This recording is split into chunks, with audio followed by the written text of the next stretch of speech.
بسم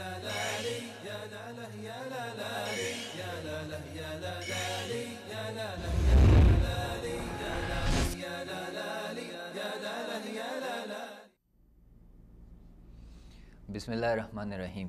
ناظرین السلام علیکم ورحمۃ اللہ وبرکاتہ۔ اپنے پروگرام بات چیت میں آپ کو خوش آمدید کہتا ہوں۔ 25 ذی القعدہ سے وصال اردو نے جیسا کہ اپنی حج کی ٹرانسمیشن سٹارٹ کی ہوئی ہے آپ ناظرین کے لیے، جو انشاءاللہ 15 ذی الحج تک جاری رہے گی، اور اسی سلسلے کا آج کا جو ہمارا پروگرام ہے وہ ہے حج، اتحاد امت کا ایک عظیم پیغام۔ ناظرین، حج سال میں ایک دفعہ آتا ہے، اور اللہ سبحانہ و تعالیٰ جس پر اپنا خصوصی کرم اور فضل کرتا ہے، وہ اپنے گھروں سے جوک در جوک بیت اللہ کی طرف سفر اپنا شروع کر دیتے ہیں، اور یہاں بیت اللہ میں ایک اتحاد امت کی بہترین مثال ہمیں نظر آتی ہے۔ آج کے ہمارے پروگرام کا ٹاپک بھی یہی ہے، جس پہ بات کرنے کے لیے آج ہم نے اپنے اسٹوڈیو میں جن مہمان کو بلایا ہے وہ ہمارے محترم قاری طاہر صاحب ہیں، اور اس کے ساتھ ساتھ ہمارے ساتھ جو ٹیلی فون لائن پہ مہمان موجود ہوں گے آج، وہ ڈاکٹر عتیق الرحمان صاحب، محمد ہاشم یزمانی صاحب، اور نگہت ہاشمی صاحبہ، محترمہ نگہت ہاشمی صاحبہ، اور مفتی ابراہیم عیسیٰ صاحب۔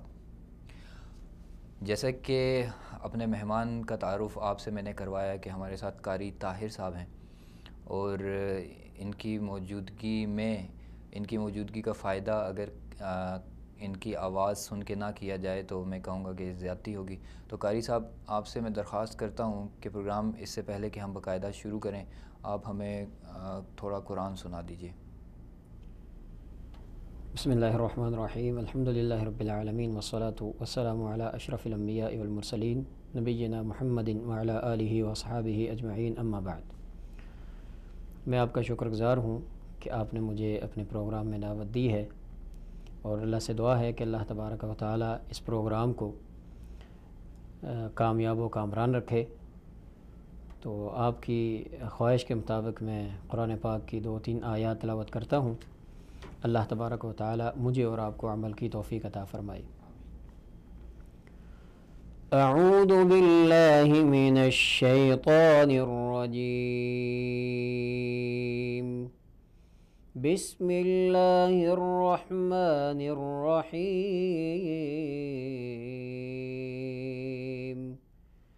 ان اول بیت وضع للناس للذی ببکۃ مبارکا وہدی للعالمین،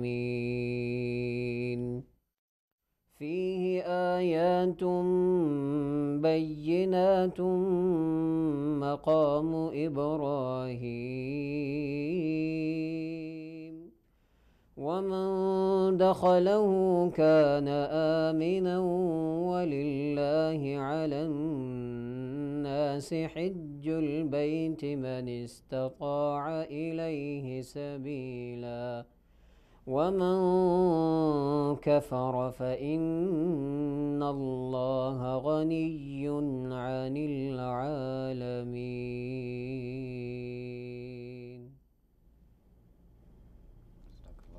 جزاکم اللہ خیر۔ قاری صاحب، آپ سے میرے آج کے پروگرام میں جو میں آپ سے پہلا سوال پوچھنا چاہتا ہوں، سوال تو مختصر سا ہے لیکن اس کی ایک اہمیت ہے کہ مناسک حج میں اتحاد کا پہلو جو ہے آپ کیا سمجھتے ہیں کہ کس طرح سے نمایاں ہے؟ دیکھیں محترم، جو حج ہے یہ ایک بذات خود مسلمانوں کو اتحاد کا بہت بڑا سبق دیتا ہے، کیونکہ حج جو ہے یہ ایک اسلامی اتحاد کا نام ہے، اور اس اسلامی اتحاد کے اندر پوری دنیا سے مسلمان جو ہیں وہ جوک در دوک لاکھوں کی تعداد میں بیت اللہ کے اندر اکٹھے ہوتے ہیں، ایک مقام پہ ایک جگہ پہ اکٹھے ہوتے ہیں، جبکہ وہ مسلمان اکٹھے ہونے کے ساتھ ساتھ یہ نہیں دیکھتے کہ ہمارے ملک کی ثقافت کیا ہے، ہمارے ملک کا نظام کیا ہے، ہمارا لباس کیا ہے، چونکہ وہ جو مسلمان اپنے علاقوں سے چل کے بیت اللہ میں آ جاتے ہیں تو وہ پھر کندھے کے ساتھ کندھا ملا کے ایک دوسرے کے ساتھ مل جل کے ایک ہی قسم کی عبادت کرتے ہیں جس کو حج اور عمرہ کہتے ہیں. حج اور عمرہ کہتے ہیں. یہ اس تمیز کے بعد کے بجائے مطلب یہ تمیز بیچ میں نہیں ہوتی کہ کون سا کندھا عربی کا ہے کون سا کندھا اجمی کا ہے, سب برابر ہوتے ہیں. اس چیز کو ہم لوگ آگے بڑھائیں گے انشاءاللہ. اس وقت ٹیلی فون لائن پہ ہمارے ساتھ ڈاکٹر عتیق الرحمان صاحب جو ہیں وہ موجود ہیں. السلام علیکم ورحمۃ اللہ وبرکاتہ. وعلیکم السلام ورحمۃ اللہ وبرکاتہ. جی ڈاکٹر صاحب, آج کا ہمارا جو پروگرام ہے اس کا موضوع ہے حج اتحاد امت کا ایک عظیم پیغام. جی تو اسی سلسلے میں آپ سے سوال پوچھنا چاہوں گا کہ بیت اللہ میں سارے اختلافات بھلا کے پوری امت جو ہے وہ مل جاتی ہے ایک دوسرے کے ساتھ. اگر یہ ملنا آپس میں, یہ جو کچھ بھی ان کا ملنا ہوتا ہے, جس طریقے سے یہ رہتے ہیں حج کے دنوں میں, اگر ایسا عملی زندگی میں ہو جائے تو آپ کیا سمجھتے ہیں کہ اس سے دنیا میں کس قسم کی تبدیلی آئے گی؟ بسم اللہ والصلاۃ والسلام علی رسول اللہ وعلی آلہ وصحبہ ومن والہ. پہلے تو میں آپ کا اور اسٹوڈیو میں تمام ساتھیوں کا بہت شکر گزار ہوں کہ جنہوں نے مجھے اس بابرکت محفل میں اور ناظرین کے سامنے جو ہے وہ خیر کی بات عرض کرنے کا موقع عنایت فرمایا ہے. تو میں اس سلسلے میں 3 باتیں عرض کرنا چاہوں گا.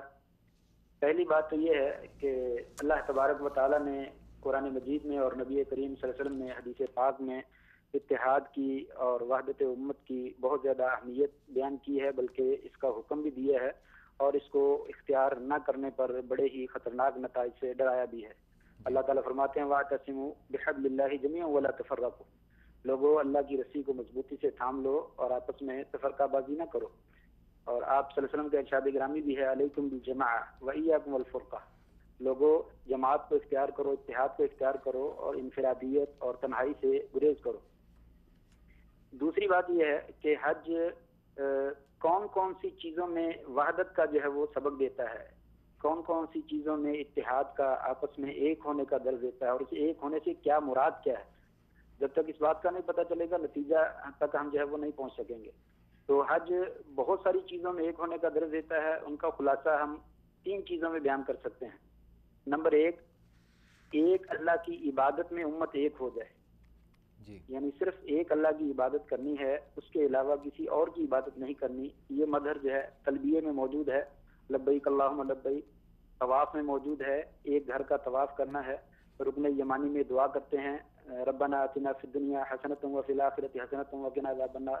صفا اور مروہ میں اور عرفہ کے دن دعا کی جاتی ہے لا الہ الا اللہ وحدہ لا شریک لہ لہ الملک ولہ الحمد وہو علی کل شیء قدیر. یا اللہ تو ہی ہمارا خالق ہے, تو ہی ہمارا مالک ہے, تمام احسانات انعامات تیری طرف سے ہیں. یا اللہ تیری بندگی اور تیری پوجا ہم صرف تیری ہی پوجا کرتے ہیں, تیرے علاوہ کسی اور کی عبادت نہیں کرتے. تو حج ایک درس تو یہ دیتا ہے کہ ایک اللہ کی عبادت کریں. اے امت مسلمہ, اے وحدت امت, ایک اللہ کی عبادت کرو. دوسرا, ایک رسول کی اتباع کرو, ایک رسول کی فرما برداری کرو. یعنی نبی کریم صلی اللہ علیہ وسلم کا ارشاد گرامی ہے خذوا عنی مناسککم. لوگوں حج کا طریقہ مجھ سے سیکھ لو. حج وہی قابل قبول ہے جو میرے طریقے کے مطابق ہوگا. بیت اللہ کا طواف کرنا ہے تو 7 چکر لگانے, 6 یا 8 نہیں لگانے. سعی کرنی ہے تو 7 چکر لگانے ہیں, اس میں 6 یا 8 نہیں لگانے. کنکر 7 مارنے ہیں. اسی طریقے سے کنکر کے مارنے میں جو سنت ہے اس کو خیال رکھنا ہے, چھوٹے کنکر مارے جائیں, بڑے پتھر نہ مارے جائیں. مینا میں 8 تاریخ میں جانا ہے, عرفات کو 9 میں جانا ہے. یعنی کوئی آدمی 9 تاریخ کو مینا میں نہ جائے, کوئی آدمی 8 تاریخ کو عرفات میں نہ جائے. یہ سب اتباع رسول ہے کہ آپ اگر حج قبول کروانا چاہتے ہیں تو ایک رسول کی اطاعت کیجیے, ایک رسول کی فرما برداری کیجیے. اگر آپ نے اس کے الٹ عمل کیا تو آپ کا یہ حج جو ہے وہ قابل قبول نہیں ہوگا. تیسری چیز جو حج درج دیتا ہے وہ ہے اخلاقیات کا, آپس میں ایک بن جانے کا, ایک دوسرے کے ساتھ تعاون کرنے کا, ایک دوسرے کے دکھ اور درد سمیٹنے کا. فمن فرض فیہ الحج فیہن الحج فلا رفث ولا فسوق ولا جدال فی الحج. کہ حج میں لڑائی جھگڑا بالخصوص نہیں ہے, ایک دوسرے کے ساتھ تعاون ہے, اذیت نہیں ہے. آپ نے فرمایا علیکم بالسکینہ, لوگوں سکون سے چلو, آرام سے چلو, کسی کو تکلیف نہیں دو. تیز بھاگنے میں, تیز دوڑنے میں کوئی نیکی نہیں. حضرت عمر سے کہا یا عمر انک رجل قوی لا تؤذی الاخرین. عمر تو ایک بہت طاقتور آدمی ہے, دوسروں کو تکلیف نہ دینا. اور حجۃ الوداع کے موقع پر تو آپ نے بات ہی ختم کر دی. ان دماءکم واموالکم واعراضکم حرام علیکم کحرمت یومکم ھذا فی شہرکم ھذا فی بلدکم ھذا. تمہارے خون, تمہارے مال, تمہاری عزتیں تمام امت کی ایک دوسرے کے اوپر اسی طرح حرام ہے جیسے آج کا دن یعنی حجت یوم عرفہ کا دن جو ہے یا یوم النحر کا دن جو ہے وہ حرمت والا ہے، اور اسی طریقے سے جیسے یہ مکہ مکرمہ شہر جو ہے وہ حرمت والا ہے، اور جس طریقے سے یہ ذی الحجہ کا شہر مہینہ جو ہے یہ حرمت والا ہے۔ تو آپ نے فرمایا کہ تم آپس میں سب ایک ہو، یعنی جسد واحد کی طرح ہو، ایک جسم کی مانند ہو۔ یعنی اگر امت مسلمہ ان تین چیزوں میں بالخصوص یہ سبق حاصل کر کے جائے، ایک اللہ کی عبادت کرے، ایک رسول کی اطاعت کرے، اور ایک آپس میں جسد واحد کی طرح بن جائے کہ پاؤں میں درد ہو تو جسم سارا جو ہے اس تکلیف کو محسوس کرے، تو پھر اب آگے بات آتی ہے کہ انسان کو کیا ملے گا، امت مسلمہ کو کیا حاصل ہوگا۔ تو نتیجہ جو ہے وہ چار چیزیں ہیں۔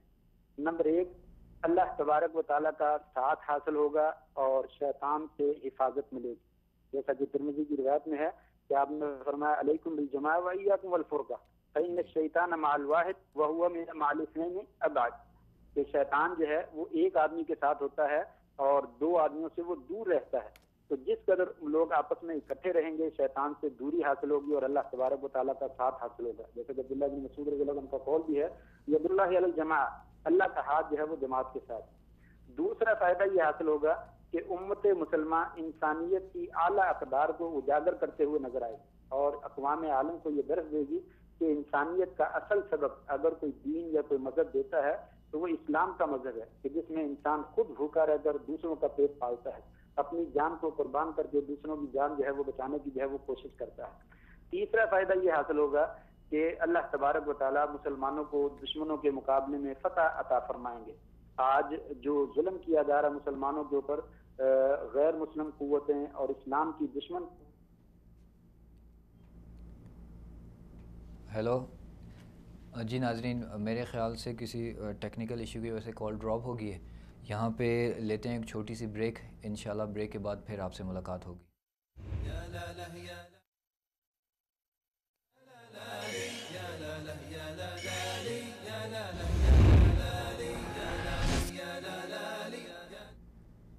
جی ناظرین، السلام علیکم ورحمۃ اللہ وبرکاتہ۔ اپنے پروگرام میں بریک کے بعد آپ کو دوبارہ سے خوش آمدید کہتا ہوں۔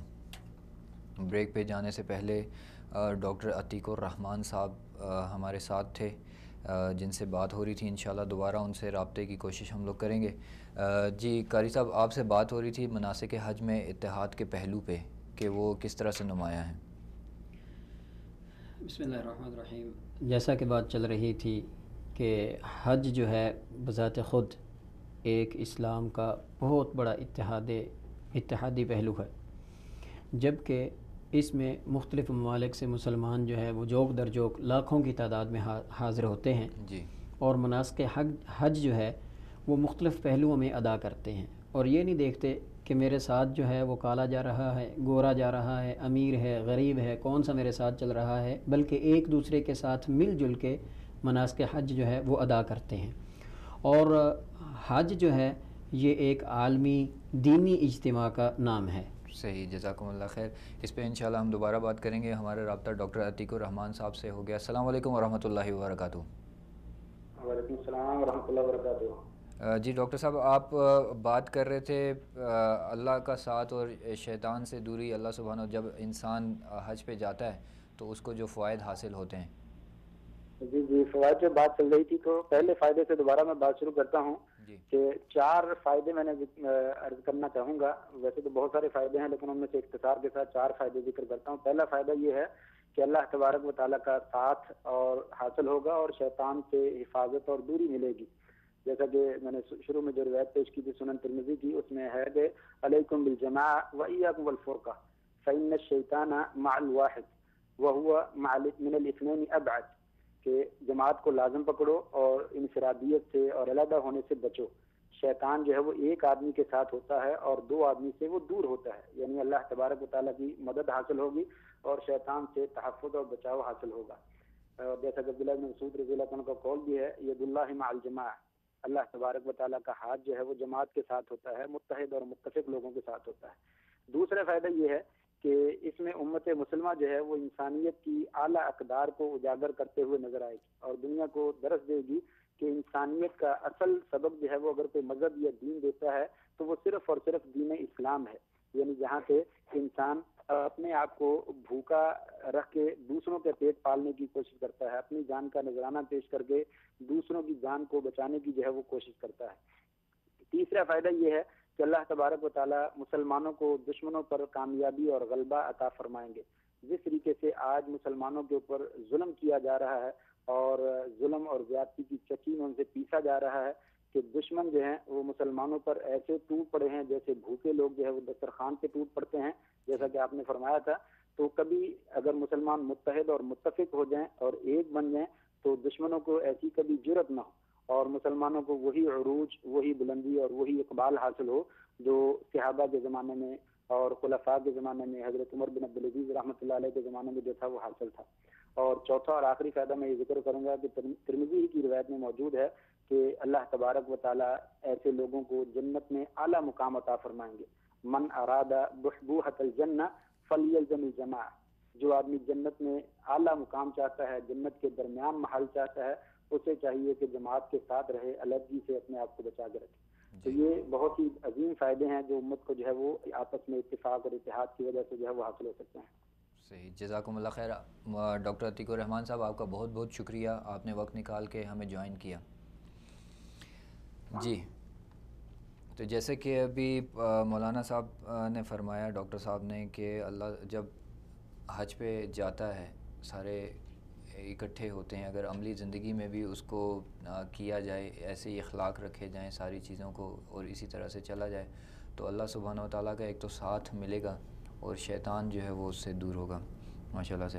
جی، ہم اتحاد کے پہلو پہ بات کر رہے تھے۔ جی، ہم نے حج کے اندر اتحادی پہلو جو ہے ان میں سے اپنی ابتدا کی تھی کہ لاکھوں کی تعداد میں بہت سارے مسلمان جو ہے وہ بیت اللہ کے اندر مکہ المکرمہ میں ایک جگہ پہ حاضر ہوتے ہیں، جبکہ اس وقت حاضری کے وقت ان کے ذہن کے اندر کسی قسم کا کوئی یہ نہیں ہوتا کہ میں بڑا ہوں، میں امیر ہوں یا میں بڑے خاندان کا ہوں، بلکہ اس وقت اپنی جو ان کے ملک کے اندر روایتی ثقافت ہے، جو ان کا اپنا ذاتی لباس ہے، بلکہ اس کو بھی اتار دینا جو ہے وہ ضروری ہوتا ہے۔ جب حج کے لیے یا عمرے کے لیے کوئی بھی شخص حاضر ہوتا ہے تو جب وہ میقات پہ آتا ہے اس نے اپنے لباس کو اتار دینا ہے۔ اس نے ایک اتحادی پہلو کون سا اختیار کرنا ہے کہ جتنے بھی مسلمان بیت اللہ کے حج یا عمرے کے لیے آتے ہیں، میقات پہ جب گزرتے ہیں تو انہوں نے اپنا لباس اتار کے 2 چادریں جو ہیں جس کو احرام بولتے ہیں وہ انہوں نے پہن لینا ہے۔ اور یہ دیکھیں کہ جب آپس میں سب کے سب ایک لباس پہنے ہوں گے تو یہ بہت بڑا ایک اتحادی پہلو ہوتا ہے۔ اس کے بعد جو ہے کہ ایک ہی لباس کے بعد جب وہ اپنی زبان سے بیک وقت ایک ہی الفاظ نکالتے ہیں، لبیک اللہم لبیک لبیک لا شریک لک لبیک، اس وقت کسی کے ذہن میں یہ بات نہیں آتی کہ یار میری لینگویج تو انگلش ہے، میری لینگویج تو پنجابی ہے، میری لینگویج تو عربی ہے، میری لینگویج تو اردو ہے، میری لینگویج فلاں ہے۔ بہت ساری لینگویج آپ کو پتہ ہے دنیا میں پائی جاتی ہیں، لیکن سب کی سب بھلا کے صرف ایک ہی اتحادی پہلو لے کے چلتے ہیں، وہ کون سا؟ لبیک اللہم لبیک لبیک لا شریک لک لبیک۔ اس کے بعد جو ہے تمام کے تمام مسلمان جو میقات سے احرام باندھ کے آگے بیت اللہ کی طرف چلتے ہیں تو اس وقت بھی کسی کا یہ نہیں ہوتا کہ میں بڑا آدمی ہوں، مجھے ایک الگ پورشن دیا جائے جس میں میں طواف کروں، میں غریب آدمی ہوں، میں ایک عام لوگوں کے ساتھ چلوں گا، یا میں بڑے طبقے کا آدمی ہوں۔ تو میرے بھائیوں اس وقت جو ہے بالکل سب کو ایک ساتھ مل کے جہاں سے حجر اسود ہے وہاں سے بیت اللہ کے طواف کو شروع کیا جاتا ہے۔ امیر ہو، غریب ہو، بڑا ہو، چھوٹا ہو، اس نے بالکل ایک دوسرے کے ساتھ متحد ہو کے حجر اسود سے بیت اللہ کے طواف کو شروع کرتے ہوئے اس نے 7واں چکر جو ہے پھر وہیں پر ختم کرنا ہے۔ اور اس سے بڑی اجتماعیت اور اتحادی بات یہ ہے کہ جب رکن یمانی پہ آتے ہیں، رکن یمانی سے لے کے رکن حجر اسود تک وہ ربنا آتنا فی الدنیا حسنۃ وفی الآخرۃ حسنۃ وقنا عذاب النار۔ بس اوقات آپ کو بھی اللہ نے موقع بخشا ہوگا، مزید بار بار اللہ تعالیٰ ہمیں بیت اللہ کی زیارت، مکہ مکرمہ، ہمیں حج اور عمرہ کی اللہ تعالیٰ ہمیں سعادت نصیب فرمائے۔ اور آپ یہ رکن یمانی سے حجر اسود تک بلند آواز میں بہت سارے لوگ یہ دعا پڑھ رہے ہوتے ہیں جو کہ میں نے آپ کے سامنے پڑھی ہے۔ اور اس کے بعد جو ہے میدان عرفات جو ہے یہ بذات خود ایک بہت بڑا اتحادی پہلو ہے۔ میدان عرفات سے ہمیں بہت سارے سبق ملتے ہیں، میدان عرفات سے ہمیں بہت سارے اتحادی پہلو ملتے ہیں۔ سب سے پہلے نمبر پہ کیا ہے کہ آپ دیکھیں کہ مسلمان اس وقت بھی جب نبی علیہ الصلوۃ والسلام نے حجۃ الوداع کے موقع پہ مسلمانوں کو، صحابہ کرام کو اکٹھا کیا، تو اس وقت بھی صحابہ کرام میں امیر و غریب اور اونچے نیچے درجے کے سب لوگ موجود تھے، بالکل، جب کہ ان کو ایک ہی جگہ پہ نبی علیہ السلام نے اکٹھا کیا، اور آج بھی بالکل ویسے ہی صحابہ کرام کی سنت پہ چلتے ہوئے، نبی علیہ الصلوۃ والسلام کے احکامات پہ عمل کرتے ہوئے، آج بھی کسی قسم کا کوئی جو بڑا آدمی ہوتا ہے، بادشاہ ہوتا ہے، وہ کبھی بھی یہ خواہش نہیں کرتا کہ مجھے ایئر کنڈیشن گاڑی دی جائے، یہ ہو وہ ہو فلاں ہو، وہ بلکہ ہر ایک آدمی جو ہے، چھوٹا بڑا جو ہے، وہ میدان عرفات میں ایک دوسرے کے ساتھ مل کر چلتا ہے، اور یہ بھی ایک بہت بڑی اتحادی پہلو ہے۔ صحیح، جزاکم اللہ خیر۔ اس سے آگے بڑھتے ہیں تو میں آپ سے پوچھنا یہ چاہوں گا کہ حج جو ہے وہ بیت اللہ میں ربط ملت کا ایک شاہکار نمونہ کیسے ہے؟ حج جو ہے، اس سے ہمیں ربط ملت کا ایک بہت بڑا پیغام ملتا ہے۔ سب سے پہلے نمبر پہ تو آپ کو پتہ ہونا چاہیے کہ ربط ملت ہے کیا، اس کی اہمیت کیا ہے۔ ربط ملت جو ہے، جس کے بارے میں اللہ تبارک و تعالی نے ہمیں یہ حکم دیا ہے، اعوذ باللہ من الشیطان الرجیم، یا ایھا الذین آمنوا ادخلوا فی السلم کافہ، کہ اے ایمان والو، اے لوگو، تم اسلام کے اندر پورے کے پورے داخل ہو جاؤ۔ یہ نہیں ہے کہ اسلام کے 5 یا 6 احکام مان لیے، باقی چھوڑ دیے، یا جس کو دل نے چاہا اس کو تسلیم کر لیا، جس کو دل نے نہ مانا اس کو چھوڑ دیا، بلکہ یہ جو ہے اسلام میں اس قسم کی کوئی گنجائش نہیں ہے۔ بلکہ ہونا کیا چاہیے کہ اپنے آپ کو پورے کا پورا اسلام کے احکامات کے مطابق آدمی ڈھال دے۔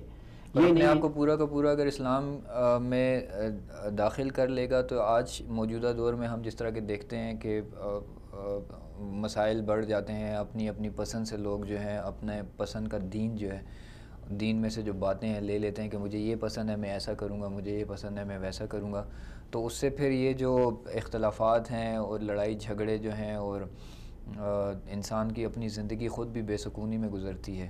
اس کی وجہ یہی ہے کہ انسان جو ہے وہ پورا کا پورا مکمل دین میں داخل نہیں ہوتا۔ دیکھیں، یہ وہی بات ہے جو ڈاکٹر عتیق الرحمان صاحب نے ابھی کی ہے۔ ایک صحابی کو انہوں نے قول پیش کیا ہے، جیسا کہ آپ کہہ رہے ہیں کہ جو چیز پسند ہے اس کو لے لے، جو چیز پسند نہیں ہے اس کو چھوڑ دیں، تو اس کا یہی مطلب ہے کہ ہم نے ربط ملت نہیں رکھا۔ ہم نے آپس میں جو اسلام کے احکام ہیں ان کو ہم نے ایک دوسرے کے ساتھ مل جل کے نہیں رکھا۔ جو پسند آیا وہ لے لیا، جو نہیں پسند آیا اس کو چھوڑ دیا، تو اس کا نقصان یہی ہے کہ ید اللہ الجماع کا ہم مصداق نہیں رہتے، کہ جو جماعت ہوتی ہے، جو ایک ربط ہوتا ہے مسلمانوں کا، اس کے ساتھ ہم کبھی بھی نہیں پھر چل سکتے۔ اس کا نقصان یہ ہوتا ہے کہ ہم اکیلے اکیلے، جیسا کہ بہت ساری احادیث بھی آتی ہیں کہ جب اکیلے اکیلے ہو جاتے ہیں، جو چیزیں اپنی پسند کی لے لیتے ہیں، جو چیزیں پسند نہیں ہوتی ان کو چھوڑ دیتے ہیں، یا ان کو ہم استعمال میں نہیں لاتے، تو اس کا نقصان یہی ہوتا ہے کہ مسلمان جو ہے وہ ہر قسم کی تکلیفیں جو ہے پھر ان کو پہنچیں گی، ہر طرف سے ان کے اوپر ظلم و ستم جو ہے وہ چھائے گا۔ جی اچھا، ایک اور اسی چیز سے آگے بڑھتے ہیں کہ حج جو ہے، حج میں ہم جس طرح سے دیکھتے ہیں، ابھی مولانا صاحب نے بھی بات کی، ڈاکٹر صاحب نے، آپ بھی جس طرح سے کہہ رہے ہیں کہ ہر دنیا کے مختلف علاقوں سے لوگ آ رہے ہوتے ہیں، مختلف نسلوں کے ہوتے ہیں، رنگ نسل الگ ہوتے ہیں، تہذیبیں الگ ہوتی ہیں، کسی کھانے پینے کی چیزیں جو ہیں وہ الگ ہوتی ہیں، تو حج ہمیں اتفاق و اتحاد کا کیا سبق دیتا ہے؟ اس کے کچھ چند ایک فوائد جو ہے وہ آپ ہمیں ہمارے ناظرین کے لیے بیان کر دیجئے۔ حج کے اتفاق اور اتحاد جو ہے وہ بیان کرنے سے پہلے ابھی تھوڑی سی بات جو ہے وہ ربط ملت کے حوالے سے ہے، اس کو پورا کر کے انشاءاللہ اس کی طرف میں آتا ہوں۔ ربط ملت جو ہے پیارے بھائی، وہ ہم دیکھیں کہ ماضی کے اندر ہماری ربط ملت کیا تھی۔ صحابہ کرام کے سب سے پہلے دور میں لیں، کسی بھی صحابی کا یہ مشن نہیں ہوتا تھا کہ میں جو ہے وہ پیچھے رہ جاؤں اور دوسرا جو ہے وہ اپنی جان کو آگے پیش کر دے، اپنی جان کی پرواہ نہیں کرتے تھے۔ کسی بھی قسم میں جب بھی اسلام نے صحابہ کرام کو بلایا ہے تو وہ صحابہ سارے کے سارے جو ہے ایک ساتھ مل کے نبی علیہ الصلوۃ والسلام کے سامنے پیش ہو جایا کرتے تھے۔ یہ صحابہ کرام کی، پھر اس کے بعد آگے تابعین، تبع تابعین، پھر آگے جتنے مسلمان گزرتے گئے ہیں ان کی بہت ساری مثالیں جو ہیں وہ ماضی کے اندر موجود ہیں۔ لیکن مسئلہ یہ ہے کہ ربط ملت جو ہے اس کی حاضر کے اندر ہمیں کیا ضرورت ہے، اس کی ہمیں کس حد تک ضرورت ہے جس کو ہم نے پورا کرنا ہے۔ تو علامہ اقبال رحمہ اللہ کا جو ایک شعر پڑھا جاتا ہے کہ فرد قائم ربط ملت سے ہے تنہا کچھ نہیں، موج ہے دریا میں بیرون دریا کچھ نہیں، تو حقیقت یہ ہے کیا ہے کہ جب اکیلا آدمی رہ جاتا ہے تو اس کے بہت سارے نقصانات بھی ہوتے ہیں، اور جب وہ جماعت میں مل جاتا ہے تو اس کے بہت سارے فوائد بھی ملتے ہیں، جیسا کہ اللہ کے رسول صلی اللہ علیہ وسلم نے فرمایا ہے کہ حج کا جو مین پیغام ہے وہ کیا ہے کہ ربط ملت کے ساتھ جب انسان اٹیچ ہو جاتا ہے تو سب سے پہلے نمبر پہ کیا ہے کہ المؤمن للمؤمن کالبنیان، کہ مومن جو ہے وہ مومن کے لیے ایک دیوار کی طرح ہے. جی بالکل. یشد بعضہ بعضا، کہ مومن جب مومن کے ساتھ مل جاتا ہے، ایک جماعت بن جاتا ہے، تو پھر وہ ایک دوسرے کو مضبوط کر لیتا ہے، ایک دوسرے کو وہ قوی کر لیتا ہے، پھر اکیلا آدمی جو ہے وہ مار نہیں کھاتا، کبھی وہ کمزور نہیں ہوتا. جی اسی وجہ سے جہاں کہیں بھی ذکر کیا گیا ہوا ہے مسلمانوں کو ایک اجتماعی امت کے نام سے پکارا گیا ہے، اجتماعی امت ہے ایک. جی بالکل، ظاہری بات ہے جب تک مسلمان ایک اجتماعیت میں رہتے ہیں تو اس وقت ان کو بہت سارے فائدے ملتے ہیں، لیکن اگر یہی امت اختلافات میں بٹ جاتی ہے تو اس کے نقصان یہی ہوتے ہیں جو آج کل ہمارے معاشرے میں ہیں. انشاءاللہ آگے جا کے اس ٹاپک پہ بھی ہم گفتگو کریں گے. تو جہاں تک معاملہ ہے، نبی علیہ الصلاۃ والسلام نے ہمیں حجۃ الوداع کے موقع پہ ایک بہت بہترین اور بہت بڑا سبق دیا تھا کہ کسی بھی کالے کو گورے پہ کوئی فوقیت نہیں ہے، کسی عربی کو اجمی پہ کوئی فوقیت نہیں ہے، بلکہ اللہ رب العزت کے ہاں جو ہے وہ ایک ہی معیار ہے، وہ تقوی ہے جس کو ہم نے اختیار کرنا ہے. جزاکم اللہ خیر. اسی چیز کو اور آگے بڑھائیں گے. اس وقت ہمارے ساتھ بشارت علی صاحب ہیں جو حج کے سفر پہ ہیں اس وقت. السلام علیکم ورحمۃ اللہ وبرکاتہ. وعلیکم السلام ورحمۃ اللہ وبرکاتہ. جی بشارت علی صاحب. جی کیسے ہیں آپ؟ خیریت سے ہیں؟ الحمدللہ بالکل ٹھیک ٹھاک ہوں جی. تو آپ کو ایک تو بہت مبارک ہو، اللہ سبحانہ و تعالیٰ نے خصوصی فضل و کرم سے آپ کو حج کے سفر کے لیے قبول کیا. مہربانی، دعا کرنا اللہ قبول فرمائے. جی تو کیسا محسوس ہو رہا ہے آپ کو؟ بہت اچھا محسوس ہو رہا ہے جی. یہ زندگی کے سب سے اچھے یہ دن ہے جی جو اللہ پاک نے یہاں بلوا لیا اپنے گھر میں، اپنے حبیب صلی اللہ علیہ وسلم کے گھر میں. تو بہت اچھا لگ رہا ہے. زندگی سب سے اچھے دن یہی سر محسوس ہو رہے ہیں. جی تو آپ کو کسی قسم کی پریشانی وغیرہ تو نہیں ہے؟ انتظامات وغیرہ ٹھیک ہیں؟ نہیں، بہت اچھے ہیں. یہ ہماری کمپنی جائے حرم بہت اچھی ہے اور انہوں نے اچھا فیسیلیٹیٹ کیا ہر لحاظ سے. جی. اور کوئی پرابلم نہیں ہے، اسپیشلی میڈیسن کے حوالے سے بھی اور دوسرے معاملات میں زیارت وغیرہ میں سب معاملہ ٹھیک رہے انشاءاللہ. صحیح. تو آپ ہمیں بتائیں گے کہ اس وقت آپ کہاں موجود ہیں؟ اس وقت تو میں یہاں موجود ہوں. یہ کون سی پلیس ہے؟ اب طریق عبد المجید میں موجود ہوں. اچھا. تو اچھا آپ مجھے یہ بتائیں کہ پاکستان میں ہم لوگ سارے پاکستانی ہیں، سب ایک دوسرے کو جانتے ہیں، ہماری ثقافت بھی، کھانے پینے کی چیزیں بھی ایک ہیں. یہاں آ کے آپ کو دوسرے ممالک کے مسلمانوں سے مل کے، جن کے رنگ بھی الگ ہوتے ہیں، نسلیں الگ ہوتی ہیں، عادتیں الگ ہوتی ہیں، ان کے ساتھ مل کے آپ کو کیسا لگ رہا ہے؟ یہ سر ایکچولی یہ اللہ تعالیٰ کا ایک نظام ہے کہ کلمہ لا الہ الا اللہ محمد رسول اللہ، یہ سارے لوگ اس میں نا وہ پروئے ہوئے ہیں جی، اس کی پیروکار ہیں جی. اس میں کوئی یہاں کوئی محسوس نہیں ہوتا کالا کون ہے گورا کون ہے جی. جی.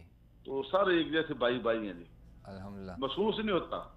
بالکل. ایسے آپس ہوتا میں ہے جیسے نا، ویسے تو اتنا ہم پاکستان میں آگے سے دیکھو نا پڑھتے تھے یونیورسٹی وغیرہ میں، جی تو کالا گورا یا جس طرح وہ سٹائل ایک ڈفرینٹ ہوتا تھا صحیح. ہمارا ایک دوسرے کے. لیکن یہاں حرم شریف میں، مکہ خانہ کعبہ میں اور ادھر مسجد نبی صلی اللہ علیہ وسلم میں یہاں بالکل محسوس نہیں ہوتا. یہاں کالا رنگ بھی لگتا ہے جیسے اپنا اپنا ہی ہے. جی بالکل ایسے ہی ہے. اچھا آخر میں آپ سے یہ پوچھنا چاہوں گا کہ حج میں اپنی دعاؤں میں آپ پاکستان کو کس طرح سے یاد رکھیں گے؟ پاکستان کو سر یہ دعا کریں کہ اللہ تعالیٰ پاکستان انشاءاللہ اسلام کا ایک قلعہ ہے اللہ کے فضل سے، اور اسے اللہ تعالیٰ نے بنایا ہے. اللہ کی مرضی سے انشاءاللہ اللہ تعالیٰ سے اس میں ہم لوگوں کو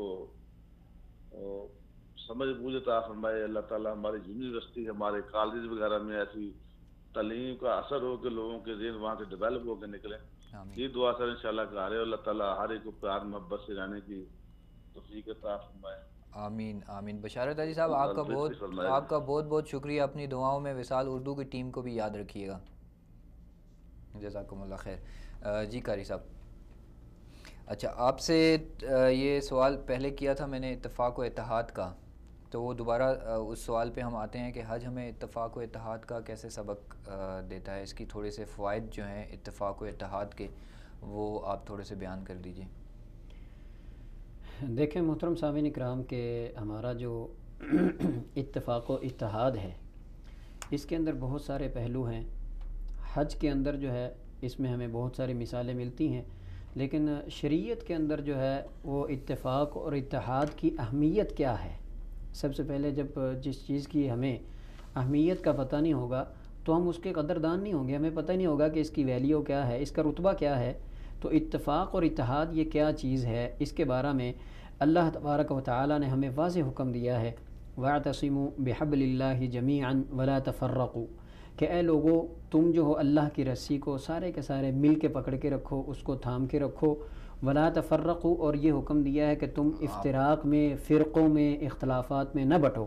صحیح، جزاکم اللہ خیر۔ اس کے بعد جو ہے جی قاری صاحب اس چیز کو تھوڑا سا اور ہم آگے بڑھائیں گے۔ اس وقت ہمارے ساتھ ٹیلی فون لائن پہ محترمہ نگہت ہاشمی صاحبہ موجود ہیں۔ السلام علیکم ورحمۃ اللہ وبرکاتہ۔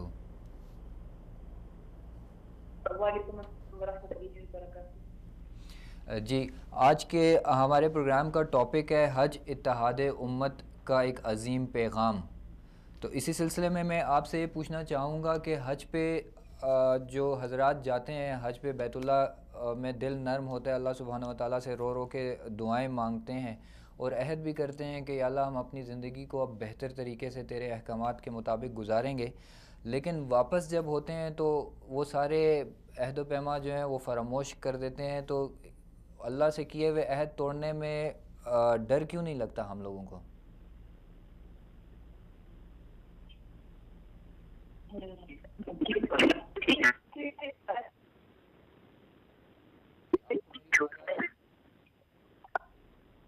بات یہ کہ جانے والے کثیر افراد ایسے ہوتے ہیں جو لبیک زبان سے تو کہتے ہیں لیکن دل حاضر نہیں ہوتے۔ احرام کا لباس تو پہن لیتے ہیں لیکن جو تقویٰ کا لباس ہے اسے پہن نہیں پاتے۔ میں یہ محسوس کرتی ہوں حج کرنے کا اتفاق ہوا الحمدللہ کہ جانے والے جو ہیں وہ اللہ تعالیٰ کی حدود کو تحریک کو کرتے ہیں۔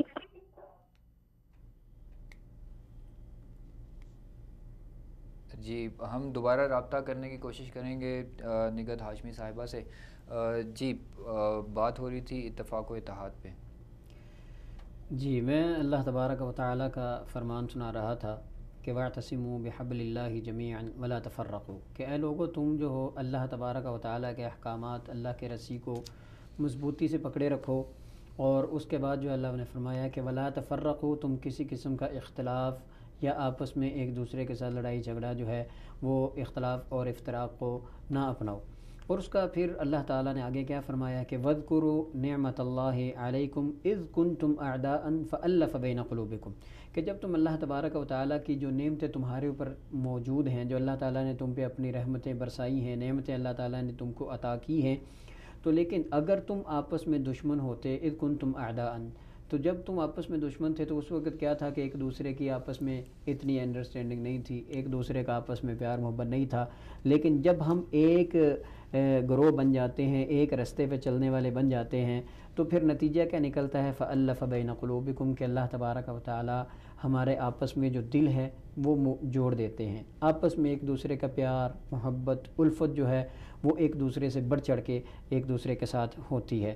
اور ایسے ہی اللہ تبارک و تعالی نے دوسری آیت میں ارشاد فرمایا ہے وَأَطِيعُوا اللَّهَ وَرَسُولَهُ وَلَا تَنَازَعُوا فَتَفْشَلُوا وَتَذْهَبَ رِيحُكُمْ وَاصْبِرُوا، کہ تم اللہ تبارک و تعالی کی اطاعت کرو، اللہ کے رسول صلی اللہ علیہ وسلم کے احکامات کو مانو۔ ظاہری بات ہے کہ جو بھی مسلمان اللہ کے اور اللہ کے رسول صلی اللہ علیہ وسلم کے احکامات کو مانتا ہے تو اس کا نتیجہ یہ نکلتا ہے کہ جتنے بھی مسلمان احکام مانیں گے وہ ایک جماعت اور ایک اتفاق اور اتحاد ہو جاتا ہے۔ اور آگے جو ہے ولا تنازعوا، آخر میں یہ جو آگے اللہ تعالیٰ فرما رہے ہیں ولا تنازعوا، کہ آپس میں اختلاف نہ کرو، آپس میں لڑائی جھگڑا نہ کرو، کیونکہ ظاہری بات ہے جب لڑائی ہو جاتی ہے تو اتفاق و اتحاد ٹوٹ جاتا ہے، وہ کبھی بھی برقرار نہیں رہتا۔ اور پھر ہوگا کیا، نتیجہ یہ نکلے گا فتفشلوا، تم جو ہے وہ ہر میدان میں ہار جاؤ گے، تمہاری ناکامیاں مقدر بن جائیں گی، وتذهب ريحكم، جو تمہارا روب، جو تمہارا دبدبہ، جو تمہاری طاقت ہے مسلمانوں کی اتفاق و اتحاد میں، وہ تم کھو بیٹھو گے، وہ کبھی بھی کسی صورت میں تم اس کو حاصل نہیں کر سکتے۔ جی قاری صاحب، یہ نگہت ہاشمی صاحبہ دوبارہ سے ہمارے ساتھ کال پہ ہیں۔ السلام علیکم ورحمۃ اللہ وبرکاتہ۔ وعلیکم السلام ورحمۃ اللہ وبرکاتہ۔ جی آپ سے میرا سوال یہ تھا کہ اللہ انسان جو ہے اپنے رب کے گھر میں اس سے عہد کر کے لوٹتے تو ہیں، لیکن اس کو پھر فراموش کرنے سے ڈرتے کیوں نہیں ہیں؟ جی میں پہلے بھی آپ سے یہی بات کر رہی تھی کہ لوگوں کی، حج کرنے والے افراد کی کثیر تعداد ایسی ہے جو لبیک کہتے ہوئے اپنے علاقوں سے اللہ کے گھر کی طرف جب جاتے ہیں تو ظاہر میں تو وہ احرام بھی پہنتے ہیں، اس کی ظاہری پابندیاں بھی قبول کرتے ہیں، لیکن اصلاً جو بہترین زیادہ راہ تقویٰ ہے، شاید یعنی اس کے بارے میں اکثر لوگوں کی جو ہے وہ اس انداز کی کوشش نہیں ہوتی۔ جیسے آپ دیکھیے کہ تقویٰ بنیادی طور پر اللہ تعالیٰ سے ثواب کی امید رکھ کر اطاعت کے کام کرنے کو کہتے ہیں، اور اس کے عذابوں کے خوف سے بچتے ہوئے، عذابوں کا خوف رکھتے ہوئے اس کے روکے سے رکنے کا نام ہے۔ تو آپ یہ دیکھیے کہ اگر کوئی حج کرنے کے بعد ثواب کی امید باندھتا ہے تو ظاہر ہے کہ اس کا اللہ تعالیٰ کے ساتھ تعلق بھی مختلف نوعیت کا ہوتا ہے، اور معاہدہ جو ہے پورا کرنے کی وہ کوشش بھی کرتا ہے، کیونکہ یہ تقویٰ محض اتنے وقت کے لیے نہیں ہے۔